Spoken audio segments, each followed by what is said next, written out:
ಕಟೀಲ್ ಅವರು ಮಾಜಿ ವಿಧಾನ ಪರಿಷತ್ ಸದಸ್ಯ ಸಿ ಟಿ ರವಿ ಅವರು ಇವರೆಲ್ಲರೂ ಕುಡ್ಕೊಂಡು ಇವತ್ತು ಗಂಭೀರವಾಗಿ ಇದನ್ನು ಗೆಲ್ಲಬೇಕಪ್ಪ, ಎರಡರಲ್ಲಿ ಒಂದಾದರೂ ಮಿನಿಮಮ್ ನಾವು ಗೆಲ್ಲಬೇಕು ಅನ್ನುವಂಥ ನಿರ್ಧಾರಕ್ಕೆ ಬಂದಿದ್ದಾರೆ. ಜೊತೆಗೆ ವಿಧಾನ ಪರಿಷತ್ತಲ್ಲೂ ಸಹ ನಮ್ಮದನ್ನು ಹೆಚ್ಚು ಮಾಡ್ಕೋಬೇಕಂತ ಪ್ರಯತ್ನ ಮಾಡ್ತಾ ಇದ್ದಾರೆ.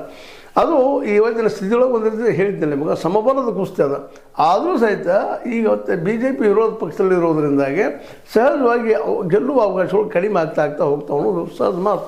ಬಟ್ ಇದು ಚಾಲೆಂಜ್ ಟು ದ ಯಡಿಯೂರಪ್ಪ ಮತ್ತು ಅವ್ರ ಮಗ ವಿಜೇಂದ್ರ ಅವರಿಗೆ ಇದನ್ನು ಗೆಲ್ಲುವುದು. ಯಾಕೆಂದರೆ ಇದರಲ್ಲಿ ಏನಾದರೂ ಎರಡು ಸೋತು ಪರಿಷತ್ತು 4 ಸೋತ್ರೆ ನಿಶ್ಚಿತವಾಗಿ ವಿಜೇಂದ್ರ ಅವರ ಕುರ್ಚಿಗೆ ಪೆಟ್ಟು ಬಿಡ್ತದೆ ಅನ್ನೋದು ಎರಡು ಮಾತಿಲ್ಲ. ಅಧ್ಯಕ್ಷ ಸ್ಥಾನಕ್ಕೆ ಇಳಿಸೋದಕ್ಕೆ ಅಲ್ಲಿ ಬೆನ್ನು ಹತ್ತಾರೆ ಅನ್ನೋದು ಎರಡು ಮಾತಿಲ್ಲ.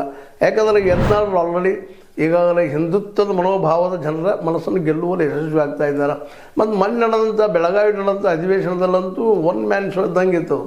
ಎಲ್ಲದಕ್ಕೂ ವಿರೋಧ ಮಾಡುವಂಥದ್ದು ಒಂದು ಬಿ ಜೆ ಪಿಯ ನಾಯಕರಿಂದ ಆಗಲಾರದ ಕೆಲಸವನ್ನು ಅವತ್ತು ಯತ್ನಾಳರು ಆ ಒಂದು 8 ದಿನ ಪೂರ್ತಿಯಾಗಿ ಅವ್ರದ್ದೇ ಆದ ಛಾಪನಲ್ಲಿ ಮುಡಿಸಿದ್ದು ನಾವು ಗಮನಿಸ್ಬೇಕಾಗಿದೆ. ಹೀಗಾಗಿ ಯತ್ನಾಳರ ಮೇಲಂತೂ ಈಗಾಗಲೇ ಹೈಕಮಾಂಡ್ ಒಂದು ಕಂಡು ಕುಳಿತದ, ಇವ್ರನ್ನ ಯಾವಾಗ ತೊಗೊಳ್ಬೇಕು ಅಂತೇಳಿ.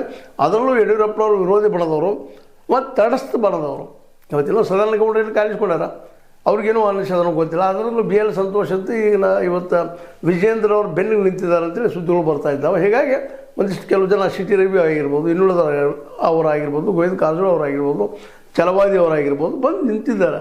ಮುಂದೆ ಅದೇ ಕಾಲಕ್ಕೆ ಇದೊಂದು ಏನಪ್ಪ ಅಂದ್ರೆ ಪ್ರಹ್ಲಾದ್ ಜೋಶಿ ಮತ್ತು ಅದೇ ಕಾಲಕ್ಕೆ ಸುಧಾಕರ ರೆಡ್ಡಿ ಅವರು, ಅಂದ್ರೆ ಒಟ್ಟಲ್ಲೇ ಆರ್ ಅಶೋಕ್ ಅವರು ಇವರೆಲ್ಲ ಇತ್ತಿದ್ದನ್ನು ನೋಡಿದರೆ ಈ ಸಲ ವಿಜೇಂದ್ರ ಅವ್ರಿಗೆ ಇವರೆಲ್ಲ ಬೆಂಬಲ ನಿಲ್ತಾರ ಅನ್ನುವಂಥದ್ದನ್ನು ನಾವು ಅನ್ಕೋಬೋದಾಗಿದೆ. ಅಂದರೂ ಸಹಿತ ಕಾಂಗ್ರೆಸ್ಸನ್ನು ಕರ್ನಾಟಕದಲ್ಲೇ 2 ಕ್ಷೇತ್ರಗಳಿಗೆ ಗೆಲ್ಲುವುದು. ಯಾಕೆ ಎರಡೂ ಇವತ್ತು ನಮಗೂ ನಿಮಗೆಲ್ಲ ಗೊತ್ತಿದ್ದಂಗೆ ಕಾಂಗ್ರೆಸ್